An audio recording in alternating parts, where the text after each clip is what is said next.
Kto je to? Gamer Edition. Vítajte pri ďalšej epizóde z našej série Kto je to? Dnes vstupujeme do sveta, kde sa realita končí tam, kde začína loading screen. Svet, kde slúchadlá sú dôležitejšie ako ponožky a kde sa kamarátstva testujú na základnej mape. Ak si niekedy hral hru, či už na mobile, konzole, PC alebo hernej kalkulačke, určite si stretol týchto ľudí. A možno si jedným z nich. Dnes si povieme o 20 typoch gamerov, ktorých každý pozná. Ale ešte predtým, než sa pustíme do dnešného herného chaosu, ak si nevidel naše posledné video Kto je to na dovolenke, určite si ho pozri. 20 typov ľudí, ktorí ťa rozosmejú a možno v niektorých spoznáš aj svojich kamarátov. Alebo seba.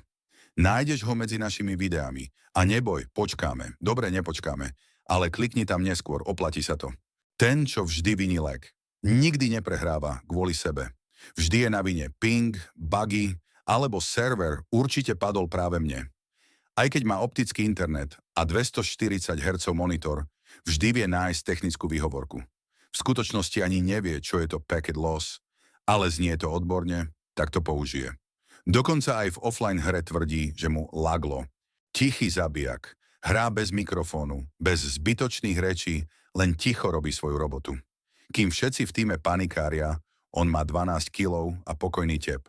Nikdy nevidíš, ako sa presúva, ale zrazu je na správnom mieste. Nepotrebuje pozornosť. Jeho výkony hovoria zaňho. A možno ani nie je človek, ale umelá inteligencia. Ten, čo kričí na celý dom. Hoci má noise cancelling slúchadlá, kričí, ako by ho mal počuť celý panelák. Všetko komentuje nahlas, svoje killy, smrť, aj to, že niekto iný nezavrel dvere na mape. Rodičia, susedia aj pes už poznajú jeho battle cry. Ale to není možné, toho netrafilo. Chronický rage quitter. Zápas ešte ani poriadne nezačal a už má kurzor na Alt F4. Keď prehráva, radšej sa odpojí, než aby čelil realite. Ale potom ti napíše: Sri, musel som ísť. Aj keď všetci vedia, že len neznáša prehry. Každá jeho výhra je zaslúžená, ale každá prehra určite bug. Skin lover. Gameplay ho až tak nezaujíma, ale jeho postava vyzerá ako z titulky herného Vogue. Investoval viac do vzhľadu v hre, než do oblečenia v reálnom živote. Ale keď sa na ňu pozeráš, uznáš, že aj umrieť s týmto štýlom má niečo do seba. Ešte jednu hru, týpek. Začne hrať o 10:00 večer a skončí o 4:00 ráno. Každá prehra je dôvod na odvetu a každá výhra si zaslúži ďalšiu hru na chuť. Má kruhy pod očami, nestíha ranné povinnosti a zabudol, čo je to denný režim. Ale sám seba presvieča: zajtra už budem spať skoro. Streamer, ktorého nikto nepozerá. Má všetko. Overlay, mikrofón za 200 €, kameru so svetlom, logo v rohu a dokonca úvodnú hudbu. Chýba mu len to najdôležitejšie.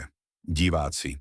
Ale aj tak komentuje ako profík, zdraví chat a pozera štatistiky, či tam náhodou niekto nie je. Možno raz príde sláva, alebo aspoň jeden follower. Herný veliteľ. Ani ste sa nestihli dohodnúť a on už velí tímu. Určuje stratégie, kráča prvý a keď prehráte, analyzuje, kde ste zlyhali. On to určite nebol. Pripomína ti učiteľa telesnej, ktorý chce, aby ste šprintovali, aj keď hráte šach. Ale niekedy jeho pokyny naozaj fungujú. A to je najhoršie, lebo ho to povzbudí. Mikrotransakčný závislák. Každý nový skin, mount, taneček, on to má. Kreditku má pripojenú non-stop a aj keď si sám povedal, že už nič nekúpim, Battle Pass je predsa investícia. V hre má inventár plný drahých itemov, v reálnom živote žije na instantných rezancoch. Starý veterán pamätá časy, keď hry bežali na disketách a CS sa hralo cez LAN káble v pivnici. Nové herné mechaniky mu nič nehovoria, ale reflexy mu ešte slúžia. Rozpráva o starých časoch ako dedo pri ohni, ale keď ho pustíš do zápasu, prekvapí ťa, že to stále vie. A vie poriadne. Ten, čo ide do ranked, hneď po tutoriáli.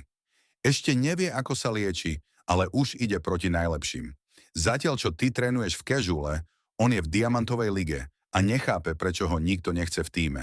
Hrá s entuziasmom dieťaťa, ktoré chce pilotovať lietadlo po jazde na kolotoči. Noob caller. V každom zápase má jediný cieľ – označiť všetkých za noobov. Ak prehráš, si noob.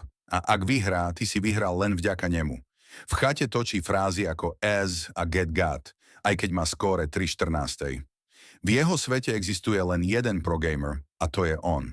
Vlastne len podľa neho. Multitasker. Zatiaľ čo hrá, varí, telefonuje, sleduje seriál a ešte píše s frajerkou. Aj keď nevyzerá, že sa sústredí, má stabilný výkon. Je to záhada, ako vie byť všade naraz a ešte má aj najviac asistencií v tíme. Bude génius alebo má klon.